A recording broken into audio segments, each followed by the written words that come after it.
Day by day by day.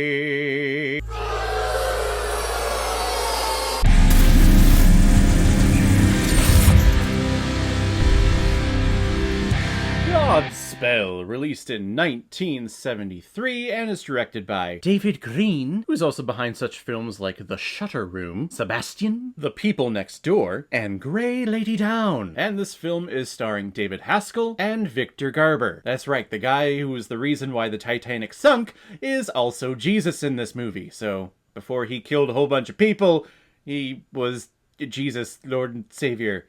So take that what you will with it. I don't know where else to go with that. But the reason why we're talking about Godspell today is because it was a PayPal recommendation and donation from a big contributor and supporter of this channel, Jeff Fry. I mean, you're on a roll here. You sent over this huge bundle of 80s, 70s. I think you said there was a couple of 60s films in there, but yeah, I can't remember if we've gotten to them yet, but we'll definitely get into them and get all your bundles situated and reviewed here for YouTube and my channel. But I greatly appreciate it. If anyone else out there also wants to be like Jeff and help support me and contribute to this channel, you can select the QR code that is in the bottom left corner of your screen right now. Send over your donation of $5 or more with your movie recommendation, and if I have access to it, I will watch it, review it, give you a little shout out, just like what I did with Jeff Fry here. Godspell follows the Gospel of Matthew from the Christian Bible, where it tells all of the teachings of Jesus through little stage plays and choreography scenes all throughout the city of New York, that of course ends with the crucifixion of Jesus and the players dissolving and morphing back into everyday society. This is another musical that I've definitely heard of, but I have never seen before.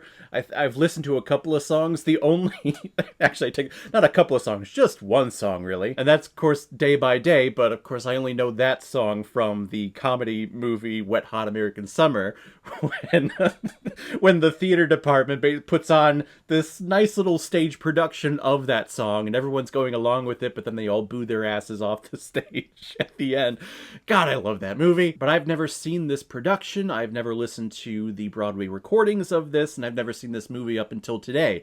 You know, I have my master's in theater, but gosh, I got away with not seeing a lot of productions throughout my entire career. Basically because I was just busy and just in a ton. I didn't have any time to just build up my knowledge of musicals and seeing things, and yeah, gosh.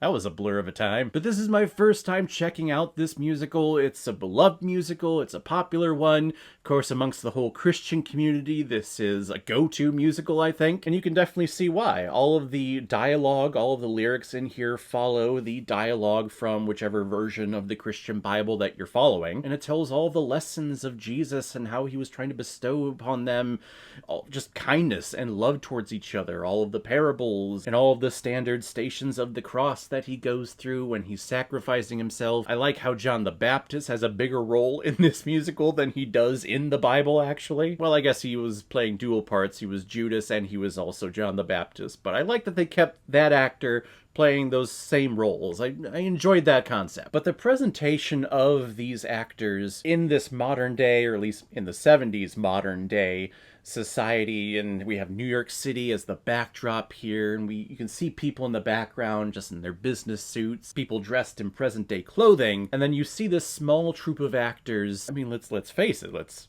call a spade here. They're frickin' hippies. They have rags on, they have shirts and suspenders, and people have afros and all of this colorful, weird-ass clothing on. So if you are a commoner walking the streets of New York City and you see them, you're like, okay, yeah, they are definitely on something. And I'm thinking, you know, back when the stories of the Bible were being written and when they were actually being acted out, how Jesus and his disciples would have been perceived by a lot of people who were just going about their day as a commoner through all the cities that they visited. They were probably looked at as hippies of the time. Like, you guys are weird. You're talking about love and, you know, goodwill toward men and everything, and you're probably smoking and drinking the wine and having several libations along the way, guys. You know how people talked in biblical times. But I really enjoy the take of this group of people who are starting this religion of Christianity, but because they're all like lovey-dovey and they're putting on these shows in junkyards, if you are a commoner and you look at that, you go like, that's freaking weird.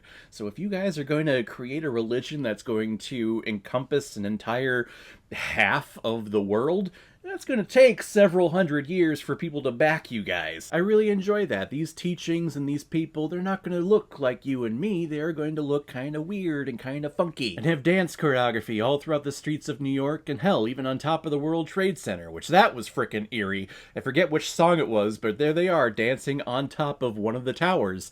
I'm like, that can't be reenacted nowadays. And I would say that my favorite performance is David Haskell as John the Baptist and Judas Iscariot.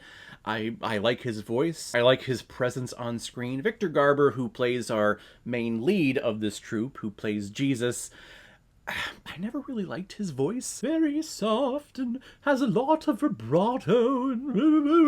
Though the tone of his voice is very delicate and very soft, which is how I would like Jesus to come across, I guess, or just my mind, how I picture him talking to people. Very soft and very gentle, and that's how you can convey powerful messages of love and peace towards other people well than someone who's very bombastic and very authoritative. So I guess in his speaking voice I like, but I've never liked his singing voice. It's just too vibrato. There's a lot of vibrato, and I don't know. In my opinion, I think he's a little pitchy here and there, and him in an afro looks very weird. But again, this is the first time I'm seeing him as a young dude. I only know him as a Silver Fox, the guy who sunk the Titanic and one half of Firestorm from the CW verse. But it's a true ensemble piece. I don't think there is a single solo in here. Everything has the chorus in the background. They're always on stage. They're always singing and being a part of the scenery, which at points I like as a theater goer and a theater watcher. I like when that happens, but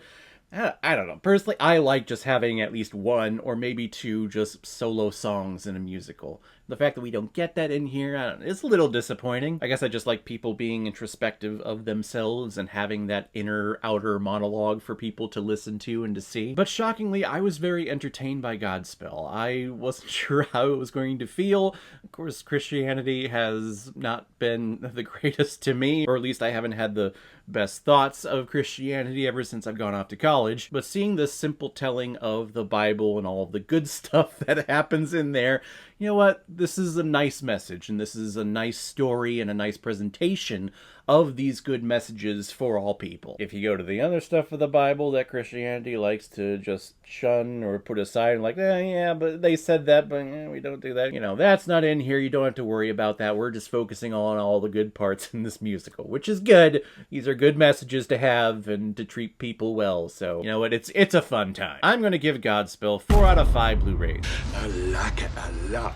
So guys, if you've seen Godspell, what did you think about it? Or if you've never seen it before and you stumbled across because of this video, then comment below and let me know what you thought about it. And as always, if you like what you see here, if you like my take on movies, then hit the subscribe button and make sure you hit that bell. See you all the next time I release my next movie review. So guys, I will see you next time on the channel, but in the meantime, be well, be good to each other, and go watch a movie. Take care, guys.